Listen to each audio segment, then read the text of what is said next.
Hello everyone! Tara, kwentuhan tayo.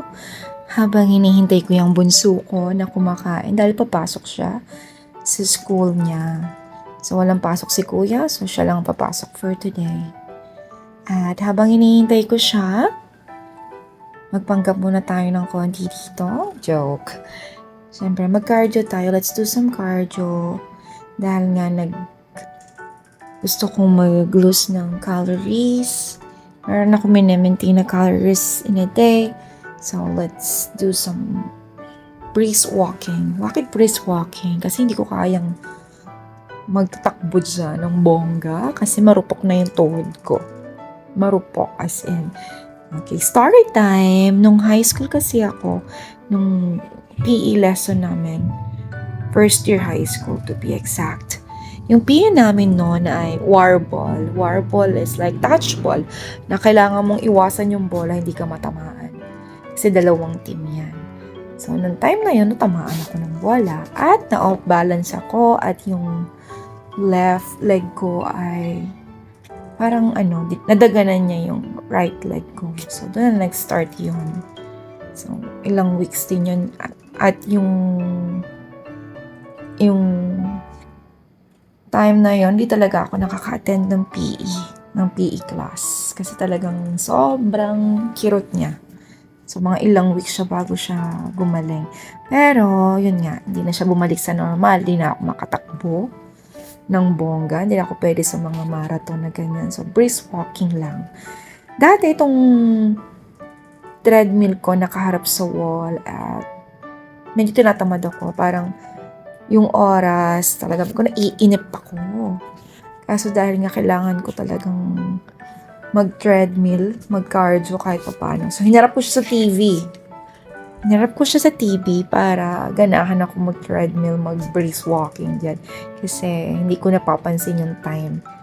Lalo na kapag nanonood ako ng Netflix, nanonood ako ng K-dramas, C-dramas, or YouTube channels. So, mas effective siya. Try nyo din. Iharap nyo sa TV ang treadmill na yan kapag nagka-cardio ka. So, ayan. So, hanggat maaari in 1 week, pinipilit kong mag-cardio at least thrice or 4 times a week. Dahil lumalaki na talaga ako. Iba talaga pag sign of aging. Ang hirap na talaga makontrol ng metabolism. Ayan yung bunso ko. Ang kung ano ginagawa niya dyan. And then, after our cardio, syempre lalafang na tayo. Pero, ilabas muna natin tong isda para lulutuin ko mamaya dahil frozen. Mamaya ko na yan lulutuin pagkagising ko. And, syempre, after mag-cardio, gutom.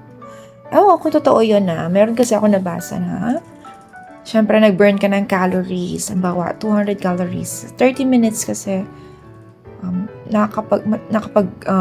according dun sa dun sa treadmill, sa calorie counter, 200 calories yung na-burn ko sa 30 minutes. So, 200 calories. Pag kumain ka, yung total net calories ng kinain mo, ilalas dun yung na-burn na calories. So, parang isa yun sa reason ba't kailangan ko mag-cardio para makakain ako. Hindi ako masyadong ma-conscious. Ewan ko kung tama yung intindi ko, ha? Yun yung in-explain sa akin ni ChatGPT. Tara na, kain na tayo. So, itong kakainin ko ay rice. Siyempre, kailangan ko mag-rice. Pero yun nga, in moderation na yung rice. Kailangan mag-rice kasi energy rin yan eh. Kailangan din natin ng carbs. Wag lang sobra, like in moderation. And then protein. So, yung kakainin ko ay sunny side up egg, little rice, and santol. Hindi ko alam kung alam niya yung lutong santol. Niluto to ng kapatid ko. Yung santol, yung yung pinaka-balat. Pero syempre, tanggalin yung laman niya, laman ng santol. And then, hindi yung buto. Hindi ko alam kung anong tawag doon. Yung pag binalatan mo yung santol, diba, pag kinain mo, yun lang yung tatanggalin mo, plus less the buto. And then, niluto siya ng kapatid ko, parang ginulay niya. Tapos nilagyan ng baboy, sile, ay, ang sarap. So, maasim-asim siya na maanghang. At ayan nga, ubos na. So, papaluto ako sa kapatid ko. Kaso, yung santol galing pa sa hometown ng asawa ko, sa Alfonso's. Sabihin ko sa kanya, kuha siya ulit ng santol kung meron pa. Kasi ang sarap niya. As in, so, sa mga may alam, hindi ko alam kung anong tawag dun sa dish na yun. Ginulayang santol.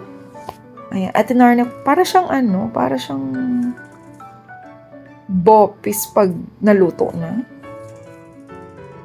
Pero ang sarap, as in, maasim-asim na maanghang-anghang. Tapos maraming baboy. Tapos tinarno ko siya sa sunny side up egg. At bongga, ang sarap. O siya, hanggang dito na. Mag-shower pa ako. Thanks for watching.